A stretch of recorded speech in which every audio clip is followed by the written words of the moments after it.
Bapak, Ibu, dan saya dipercayakan untuk menjadi apa? Representasi dari Tuhan di dunia ini. Itu satu penghormatan, itu satu kehormatan yang Tuhan berikan dalam kehidupan kita. Haleluya. Jadi sebenarnya tema bulan Oktober kita ini adalah living as change agent, atau hidup sebagai agen perubahan. Nah, sebagai jemaat Rock Ministry Cipanas, kita adalah representasi dari perwakilan kerajaan Allah di muka bumi. Yang setuju katakan amin.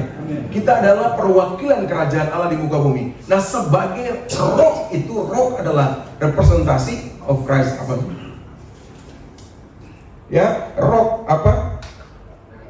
Representasi of Christ Kingdom. Lupa kan itu. Ya. Jadi kita dituntut untuk menjadi agen perubahan yang membawa nilai-nilai kerajaan Allah bagi dunia. Kita dituntut untuk menjadi agen perubahan dan membawa nilai-nilai kerajaan Allah bagi dunia. Haleluya, amin saudara. Nah, hidup yang berdampak itu adalah hidup yang tidak hanya berfokus kepada diri sendiri. Jadi hidup kita itu tidak hanya berfokus kepada diri kita sendiri, tapi kita harus melihat orang lain di sekitar kita. Karena itulah tujuan Tuhan membawa kita atau menjadikan kita di muka bumi ini, untuk jadi berkat, untuk jadi dampak. Haleluya, amin. Mari kita lihat firman Tuhan bilang begini, 2 Korintus 3 ayat 2-3. Kamu adalah surat pujian kami yang tertulis dalam hati kami dan dikenal dan dapat dibaca oleh semua orang. Itu perhatikan baik-baik saudara. Kamu adalah surat pujian kami yang tertulis dalam hati kami dan dikenal dan dapat dibaca oleh semua orang. Ini Paulus bilang kepada orang-orang yang ada di Korintus, ya, teman-teman dia, murid-murid dia yang ada di sana, para pengikut dia yang ada di sana, bahwa apa yang dia sampaikan itu kamu juga harus sampaikan kepada orang lain. Kamu harus menjadi surat Kristus yang terbuka, yang bisa dibaca oleh orang lain. Haleluya. Nah, jangan tutup hidup kita supaya kita nggak bisa dibaca oleh orang lain. Banyak kali orang-orang percaya seperti itu. Akhir-akhir ini orang-orang percaya seperti itu sembunyi. Dengar baik-baik. Firman Tuhan katakan begini, terang itu nggak bisa ditaruh di bawah gantang. Yang setuju katakan amin. Tapi dia akan ditaruh di atas apa? Kaki dia, supaya menerangi semua orang di dalam rumah itu. Bapak, Ibu, dan saya adalah terang dunia ketika Yesus ada dalam hidup kita. Amin. Ya, ketika Yesus ada dalam hidup kita, kita terang dunia. Otomatis terang itu ada dalam hidup kita. Cuma kadang-kadang orang percaya itu menutupi terang itu. Ya, dia menyimpannya di bawah gantang. Dia nggak mau menyinari orang di sekitar dia. Pada tugas terang itu jelas. Tugas terang, fungsi terang itu jelas. Untuk apa? Menerangi. Haleluya. Amin. Menerangi kegelapan. Nah, bagaimana kita bisa menerangi kegelapan? Kalau kita sendiri nggak membuka diri kita menjadi surat Kristus yang terbuka yang bisa dibaca oleh semua orang. Susah. Karena telah ternyata bahwa kamu adalah surat Kristus yang ditulis oleh pelayanan kami. Ditulis bukan dengan tinta tetapi roh dari Allah yang hidup. Bukan pada loh batu, melainkan pada loh daging, yaitu di dalam hati manusia. Men, saudara. Jadi lihat, ketika firman disampaikan, ketika kebenaran disampaikan, dia nyampainya di sini.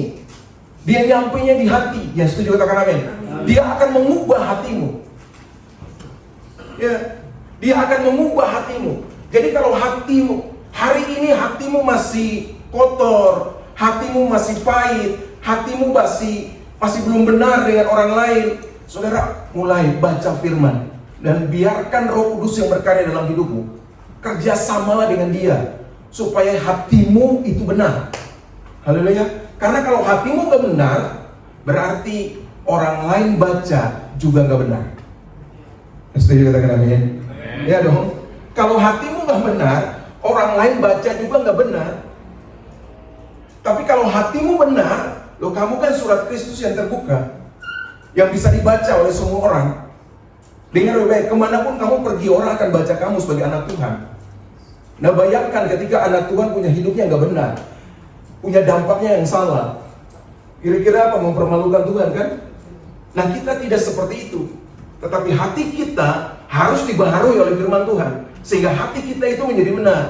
Ketika hati kita benar, maka orang lain akan baca kita juga benar. Amin, saudara. Orang lain pun akan baca kita benar. Oke, kita lihat firman. Yang pertama, kita belajar ada 3 hal penting di sini. Yang pertama, kita harus berdampak melalui identitas kita. Ya, kita harus berdampak melalui identitas kita. Kita lihat firman Tuhan. Kisah Para Rasul 3 ayat 1-8, ini panjang saudara, tapi kita baca. Pada suatu hari menjelang waktu sembahyang, yaitu pukul 3 petang, naiklah Petrus dan Yohanes ke bait Allah. Di situ ada seorang laki-laki yang lumpuh sejak lahirnya, sehingga ia harus diusung. Tiap-tiap hari orang itu diletakkan di dekat pintu gerbang bait Allah, yang bernama Gerbang Indah, untuk meminta sedekah kepada orang yang masuk ke dalam bait Allah. Ketika orang itu melihat bahwa Petrus dan Yohanes hendak masuk ke dalam bait Allah, ia meminta sedekah. Mereka menatap dia dan Petrus berkata, "Lihatlah kepada kami." Nanti kita bahas juga, lihat deh. Lalu orang itu menatap mereka dengan harapan akan mendapat sesuatu dari mereka. Tetapi Petrus berkata, "Emas dan perak tidak ada padaku, tetapi apa yang kupunyai kuberikan kepadamu. Demi nama Yesus Kristus orang Nazaret itu berjalanlah." Lalu ia memegang tangan kanan orang itu dan membantu dia berdiri. Seketika itu juga kuatlah kaki dan mata kaki orang itu. Ia melonjak berdiri lalu berjalan kian kemari dan mengikuti mereka ke dalam bait Allah. Berjalan dan melompat-lompat serta memuji Allah. Yang setuju dengan firman ini katakan amin. Haleluya. Saudara perhatikan kata ini. Coba kita lihat. Ketika Petrus dan Yohanes pergi ke bait Allah untuk berdoa, tiba-tiba ada di situ seseorang yang lumpuh yang meminta sedekah dari mereka. Perhatikan baik-baik, kata ini yang saya tandain huruf besar. Petrus menatap orang itu, Petrus menatap dia, dan Petrus berkata begini, "Lihatlah kepada kami." Coba lihat saudara, kata itu sebenarnya satu kata yang luar biasa sebenarnya saudara. Kenapa? Karena tadi saya bilang, ketika kamu punya hati buruk, pasti orang baca kamu buruk. Haleluya. Ketika dia bilang ini, "Lihat kepada kami," Petrus ingin menunjukkan kepada orang itu siapa dia sebenarnya. Dengar baik, Petrus ingin menunjukkan kepada orang itu siapa dia sebenarnya. Bukan dia yang bertobat terus 3.000 orang bertobat, bukan. Tapi kalau saudara lihat, baca selanjutnya, kita akan menemukan begini saudara. Lihat dia bilang ini, "Apa yang kupunyai, kuberikan kepadamu." Apa yang dia punya? Apa yang dia punya? Identitas dia sebagai anak Tuhan. Identitas dia sebagai murid Kristus. Identitas dia yang ada kuasa Kristus dalam hidup dia. Haleluya, dia bilang ini, "Demi nama Kristus berjalanlah." Hari ini kita punya identitas apa dalam hidupmu? Hari ini kamu siapa di hadapan Tuhan? Haleluya. Kadang-kadang kita menjadi orang yang bobrok di mata Tuhan, sehingga kita tidak bisa menunjukkan diri kita kepada sesama. Kita nggak bisa menunjukkan diri kita kepada orang-orang di sekitar kita. Kenapa? Karena hati kita nggak benar. Kita malu untuk menunjukkan hidup kita. Haleluya. Tapi kadang-kadang pun kita berani untuk menunjukkan diri kita yang bobrok itu. Ya. Ini aku hebat. Hei, siapa yang hebat? Bukan kamu, tapi Yesus yang hebat. Yang setuju katakan amin. Tunjukkan dirimu hari ini, bukan kamu, tapi lihatlah kepadaku. Ada Yesus di dalam hidupku. Amin. Sehingga orang di sekitarmu berubah. Sehingga orang di sekitarmu bisa terpengaruh, diubahkan, ditransformasi sama seperti kamu. Itu yang harus kita bawa dalam kehidupan kita. Jadi jangan identitas. Dengar baik-baik, orang kadang-kadang bilang, "Aduh, saya ini orang gagal." Identitas kamu bukan itu. Bukan orang gagal. Ya setuju katakan amin. Identitas kamu sesuai dengan firman Tuhan. Haleluya. Identitas kamu sesuai dengan firman Tuhan. Bilang kiri kanan, identitas kamu itu seperti firman Tuhan. Dengar. Tanya sekali lagi begini, baca firman di rumah enggak? Gini, kalau nggak baca sekarang. Haleluya. Supaya kamu tahu siapa identitas kamu. Amin. Dengar, identitas kamu nih. Banyak identitas kamu di dalam kitab suci, dalam firman Tuhan. Identitas kamu anak Allah, orang yang diberkati. Haleluya. Ya, tunjukkan itu bagi dunia bahwa kamu itu anak Allah, bahwa kamu itu anak Tuhan. Haleluya, amin. Bahwa kamu dipenuhi dengan kuasa Roh Kudus. Amin. Ya. Kadang-kadang kita nggak perhatikan itu, saudara. Lalu kita mulai katakan bahwa, "Aduh, saya orang yang nggak berhasil." Enggak. Tuhan nggak pernah bilang kamu orang yang nggak berhasil. Tuhan bilang kamu jadi kepala bukan ekor. Tuhan bilang kamu sudah diberkati. Amin. Tuhan bilang begini, "Aku datang supaya kamu jadi berkat. Aku datang supaya kamu jadi hidup." Amin. Tuhan bilang begini, "Aku kaya jadi miskin supaya aku yang miskin itu jadikan kamu yang jadi kaya." Amin. Haleluya. Amin. Itu penting bagi kita supaya kita ngerti siapa diri kita sebenarnya di hadapan Tuhan. Nah kadang-kadang kita kayak gitu kan. Akhirnya ketika identitas kita salah, hidup kita juga salah, berantakan. Gitu. Kalau saudara tidak memahami identitas siapa diri Anda, waduh. Makanya kita sering, siapa kamu, gitu kan? Roh, representasi of Christ Kingdom, gitu. Nah kita ini milik Tuhan, kita ini anak Tuhan. Harusnya anak Tuhan bergerak, bertindak seperti apa yang Tuhan mau. Atau yang kata yang paling, saya kasih kata yang paling, yang paling luar biasa lagi. Kalau kamu anak Tuhan, kamu harus bertindak dan berjalan seperti Tuhan. Oh iya dong. Kalau kamu punya bapak Pak Kris, ya kamu harus berjalan dan bertindak seperti Pak Kris. Betul? Benar nggak? Iya. Kalau kita punya Bapa di surga, maka kita harus bertindak dan berjalan seperti Bapa kita di surga. Kita harus lakukan seperti yang Bapa lakukan bagi hidup kita. Jadi ngerti identitas kita hari ini, saudara.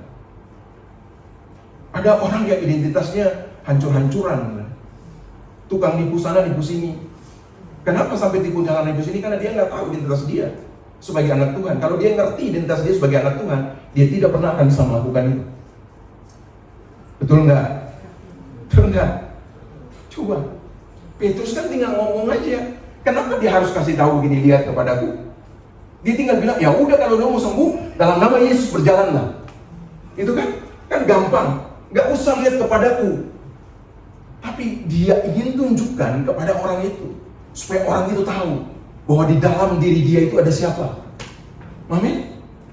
Supaya orang itu tahu bahwa di dalam diri dia itu siapa.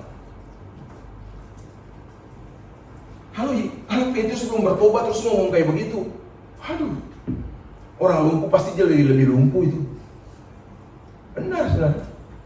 Saudara tahu Petrus kan, Petrus orangnya kayak begitu, kasar, keras dan sebagainya. Suka ambil tindakan yang sembrono, ambil keputusan-keputusan yang salah, mau cepat-cepat akhirnya jadi salah. Itu Petrus yang dulu. Tapi ketika dia bertobat, ketika dia berubah, dipenuhi oleh kuasa Roh Kudus, apa yang terjadi, saudara? Perubahan hidup besar-besaran terjadi dalam hidupnya. Makanya dia berani tunjukkan diri dia, siapa diri dia di hadapan Tuhan. Amin, saudara. Dengar baik, Petrus dan Yohanes nggak butuh ribuan orang, nggak butuh banyak orang untuk menceritakan Yesus di bait Allah. Lihat, Petrus dan Yohanes itu nggak butuh banyak orang untuk memberitakan Yesus di dalam bait Allah. Cukup satu orang lumpuh saja. Ketika dia berjalan, dia menceritakan itu bagi orang banyak dalam bait Allah. Haleluya. Makanya gini, satu orang, satu tahun, satu murid itu luar biasa, saudara. Ya. Itu apa kita, Roh? Apa? Misi. Hah? Apa? Yang biasa main bola itu? Aduh.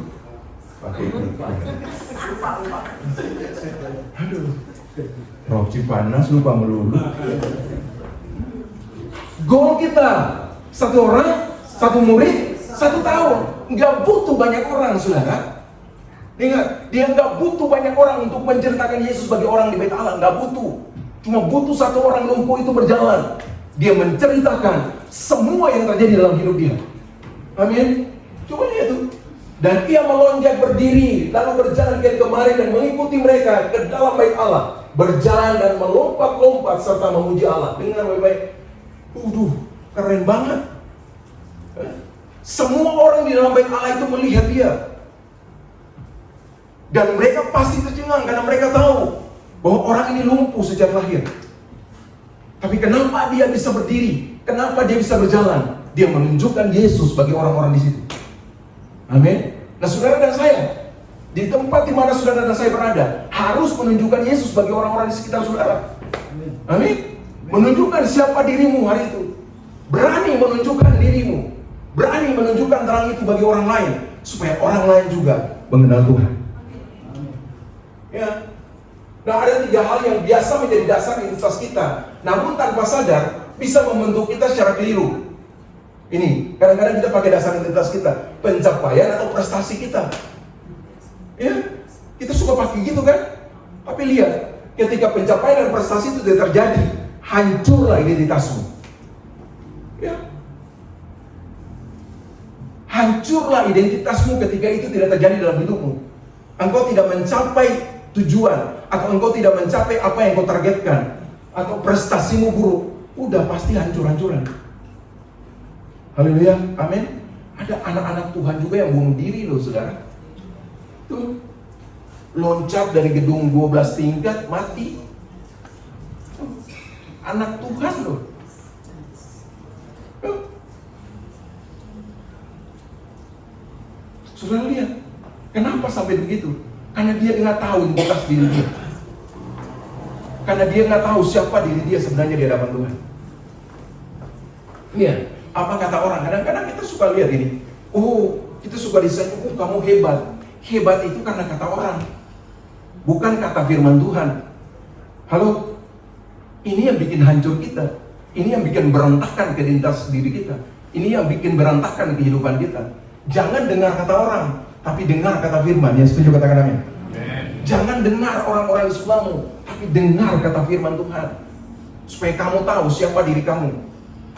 Dengar, Alkitab bilang ini kamu berharga. Itu identitas kamu berharga. Kamu mulia. Itu identitas kamu mulia. Amin. Ketika kamu sudah percaya Yesus, identitas itu diberikan bagi kamu. Sudah, tinggal kamu pakai aja. Mulia, berharga, diberkati, anak Tuhan, semuanya ada dalam diri kamu. Itu identitas kamu.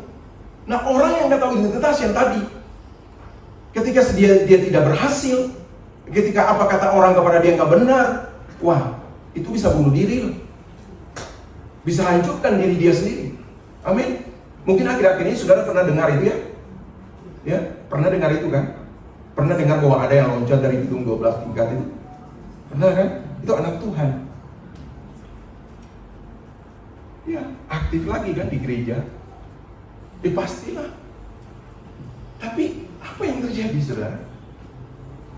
Mereka nggak tahu identitas diri mereka. Ingat gini, perasaan dan pikiran kita. Kadang-kadang kita punya perasaan sendiri dan pikiran kita sendiri. Kita ini siapa? Tidak didasarkan kepada firman Tuhan. Bahaya, saudara. Kalau kita sudah kerjakan sesuatu, kita mulai berpikir kita hebat, kita jago, kita full. Kalau begitu nggak apa-apa, sekali-sekali gitu, ya nggak apa-apa. Tapi kalau setiap hari begitu, bahaya. Amin. Karena kamu sudah mengandalkan diri kamu sendiri. Tapi ada yang lebih buruk dari itu lagi.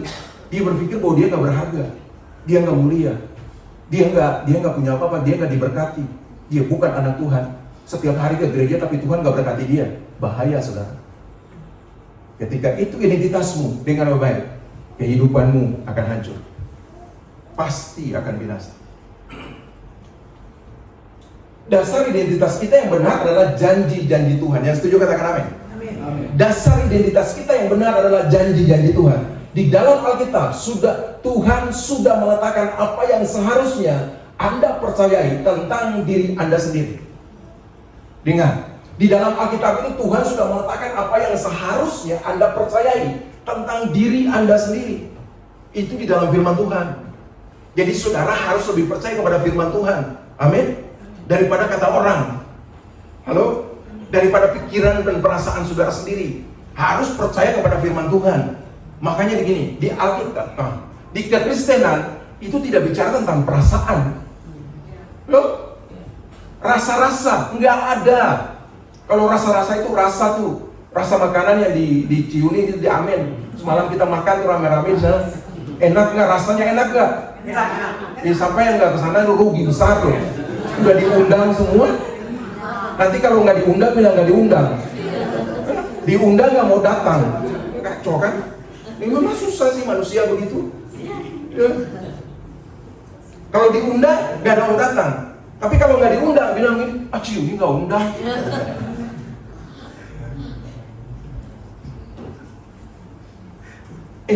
Bukan saya lapar, bukan saya kurang makan di rumah, bukan. Saya tuh kemarin pelayanan dari sini, terus ke Cianjur. Tapi karena undangan Ciuni, ya udah saya ke sana. Ya, karena mau makan.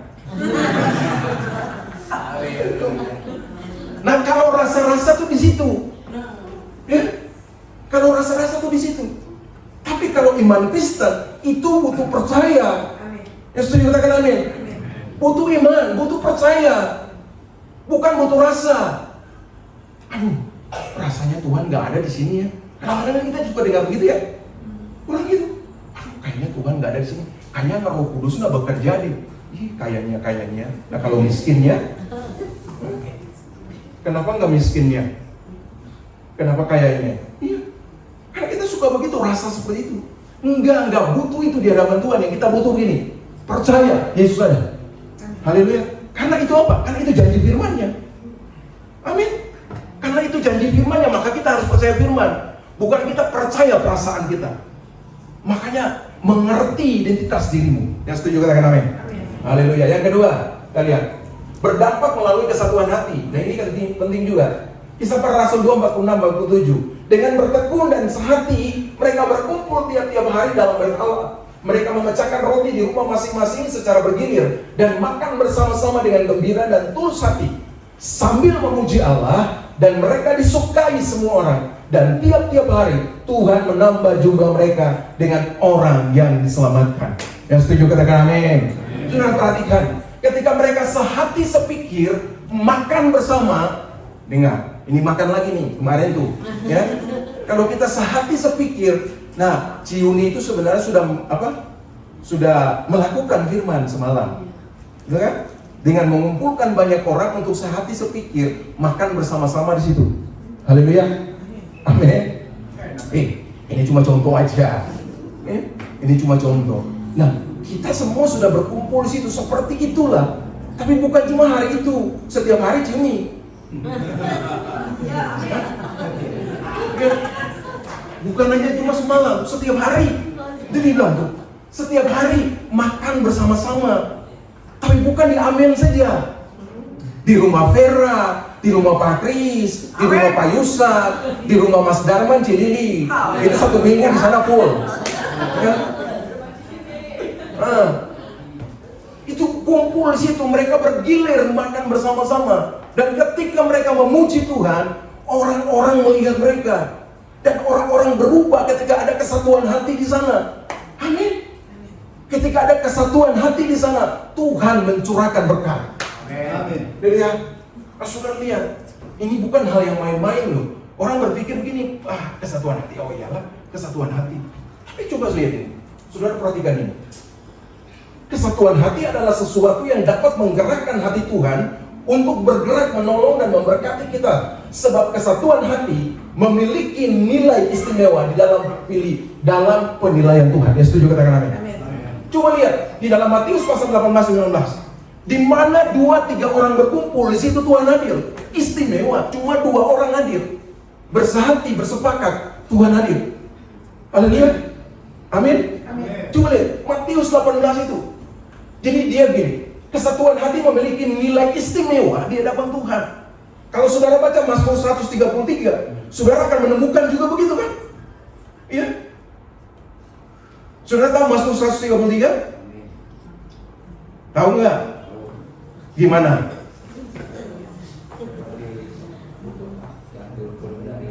Nah, seperti embun yang diturun dari Gunung Hermon mengalir ke Bukit Sion, ya, kesanalah Tuhan memerintahkan berkat.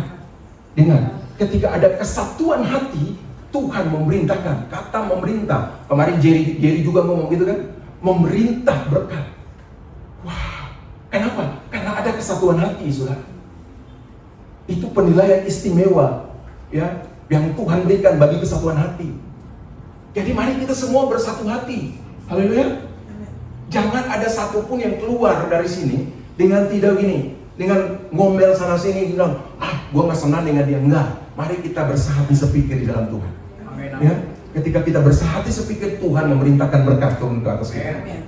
Ketika kita bersehati sepikir, Tuhan memerintahkan kesembuhan total turun atas kita. Amin. Ketika kita bersehati sepikir gini, Tuhan akan mengirimkan banyak jiwa-jiwa datang ke tempat ini.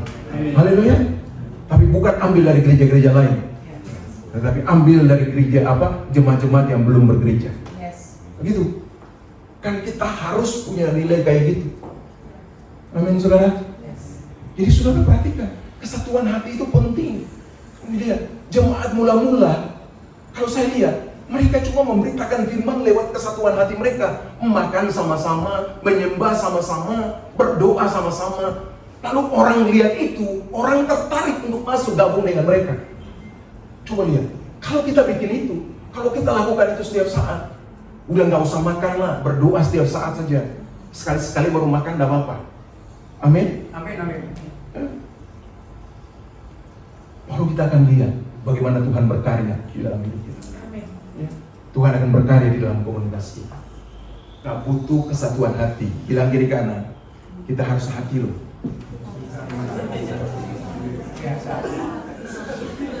Kita harus sehati. Ya. Kalau nggak sehati, hancur gitu.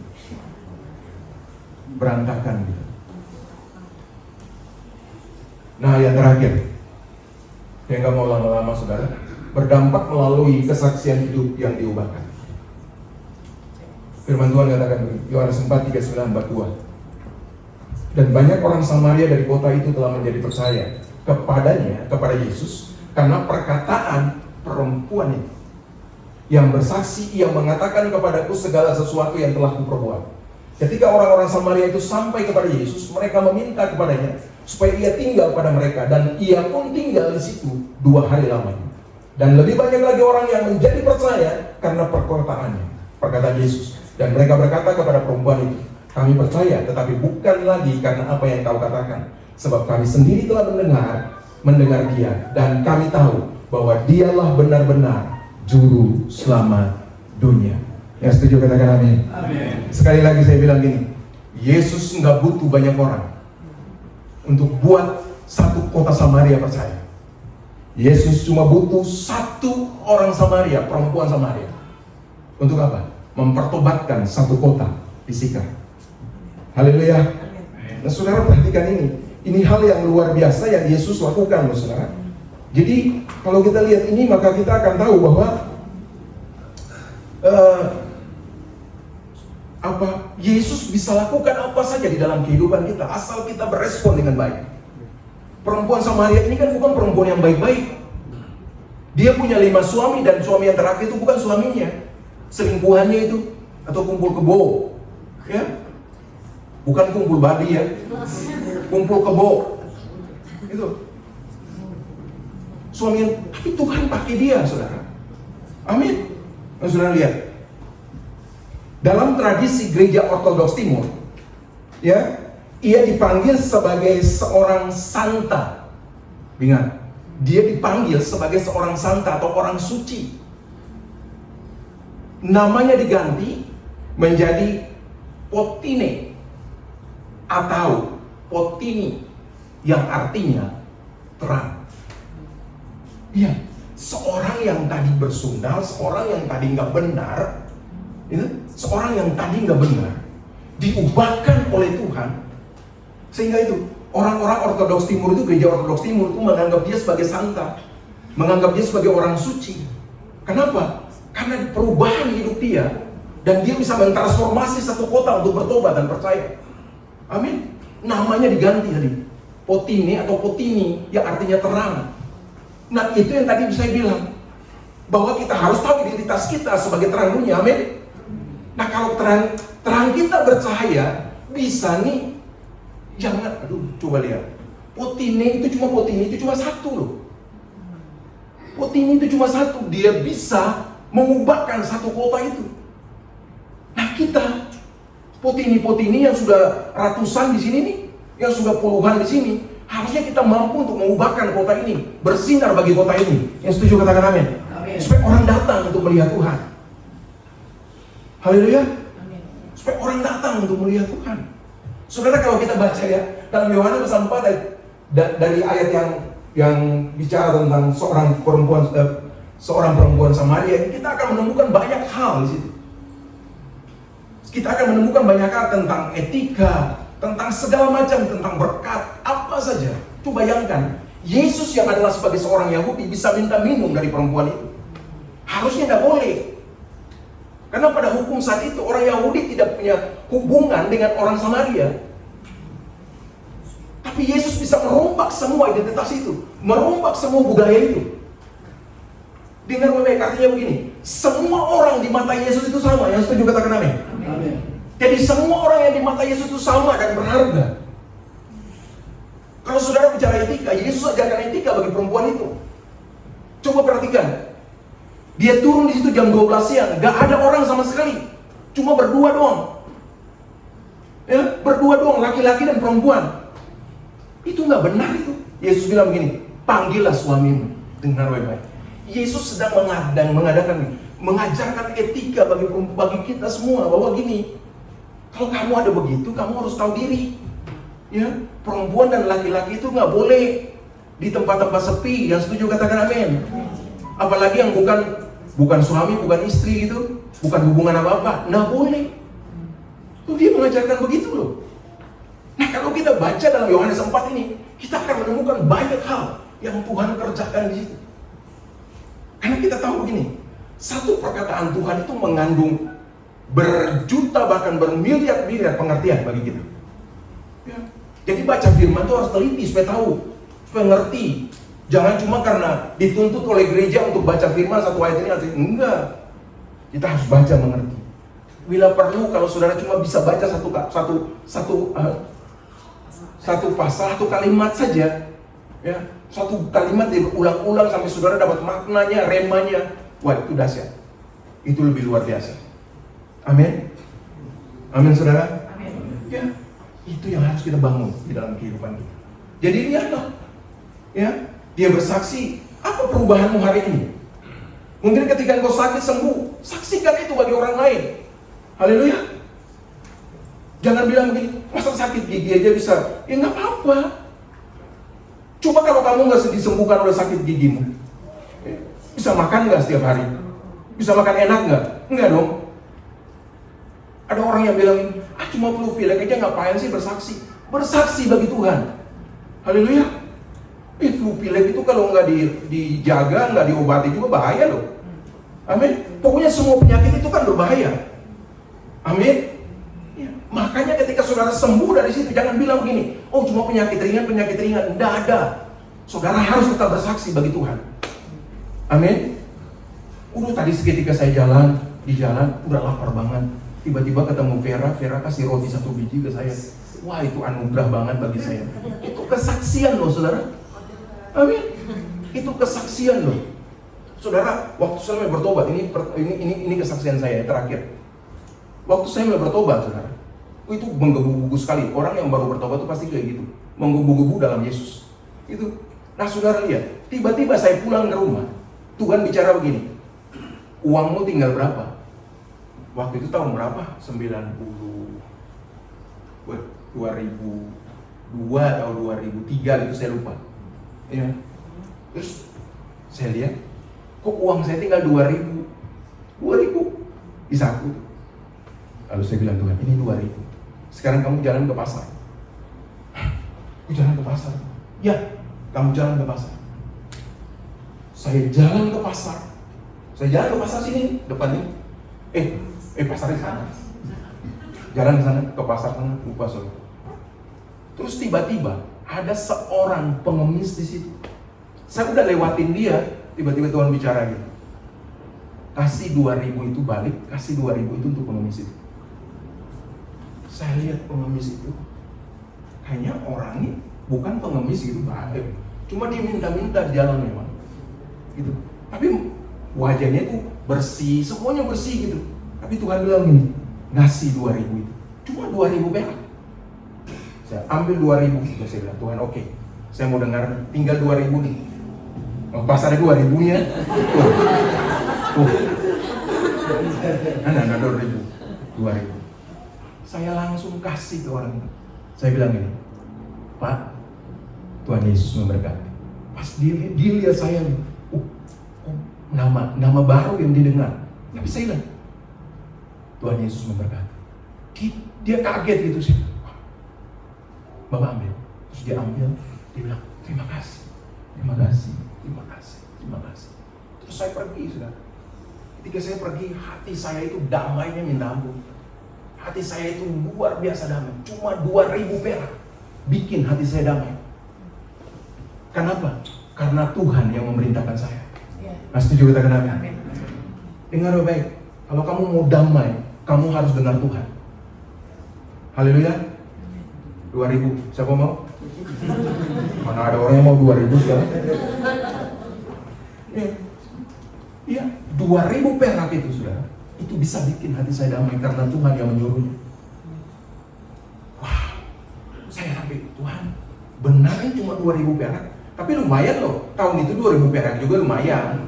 Masih lumayan lah, tahun 2000-an tuh kan, 2003, 2002 itu kan lumayan lah. Ya, 20.000 lah kayak sekarang ya. Kayak sekarang ya, kayak 20.000 lah gitu. Bisa beli apalah, gorengan bisa satu kantong itu tuh. Satu kantong apa, kertas yang itu kan gitu ya. Bisa itu, 2000 masih bisa. Saudara, saya kasih itu, dia lihat saya ketika saya bilang, Tuhan Yesus memberkati.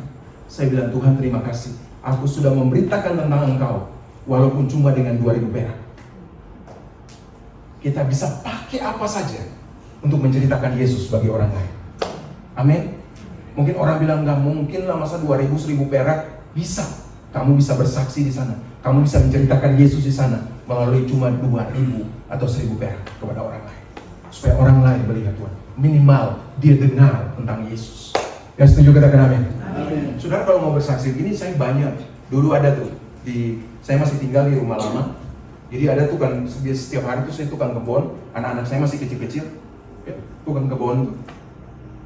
Tukang kebun, dia setiap hari datang. Jadi cangkul, kita tanam. Saya tanam itu, tanam cabai. Jadi kita tanam cabai, dia cangkul tuh untuk kita tanam cabai di situ. Satu waktu dia datang ke tempat saya, lalu saya panggil dia, ayo makan sama-sama yuk di rumah. Dan makan sama-sama, saya mulai cerita Yesus.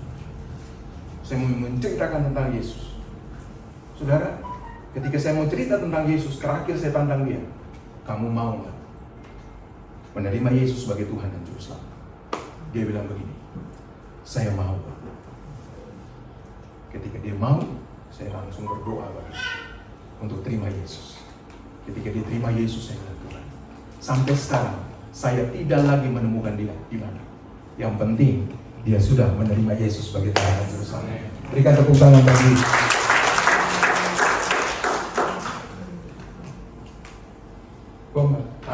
Kisah hidupmu yang diubahkan adalah hadiah terbaik yang bisa kamu bagikan sebagai kesaksian bagi orang lain. Sebab ada kuasa di dalam kesaksian kita. Yang setuju katakan amin. Kisah hidupmu yang diubahkan adalah hadiah terbaik yang bisa kamu bagikan sebagai kesaksian bagi orang lain. Sebab ini ada kuasa di dalam kesaksian kita. Jadi ketika kita bersaksi lewat apapun, tadi itu lewat uang 2000, lewat uang 1000, lewat apapun, saudara, percaya ada kuasa di sana untuk bisa mengubahkan dia. Amin. Saudara punya tanggung jawab cuma sampai dia bersaksi. Soal dia diubahkan itu bukan tanggung jawab saudara. Amin. Jadi jangan stres kalau orang tidak diubahkan. Dengar baik, jangan stres kalau orang nggak diubahkan. Karena itu bukan tanggung jawab. Tanggung jawabmu adalah menceritakan kebenaran itu bagi dia. Ya, yang membuat dia berubah cuma Roh Kudus. Amin. Yang bisa memperkuatkan dia cuma Tuhan, cuma Yesus Kristus melalui Roh Kudus. Yang setuju katakan amin. Haleluya. Nah, biarlah firman ini memberkati kita semua. Mari berjalan dalam kehendak Tuhan. Jadilah orang-orang yang berubah dan bisa berdampak bagi orang lain, sehingga melaluinya nama Yesus dimuliakan. Berikan tepuk tangan bagi Tuhan Yesus. God bless you. Tuhan memberkati.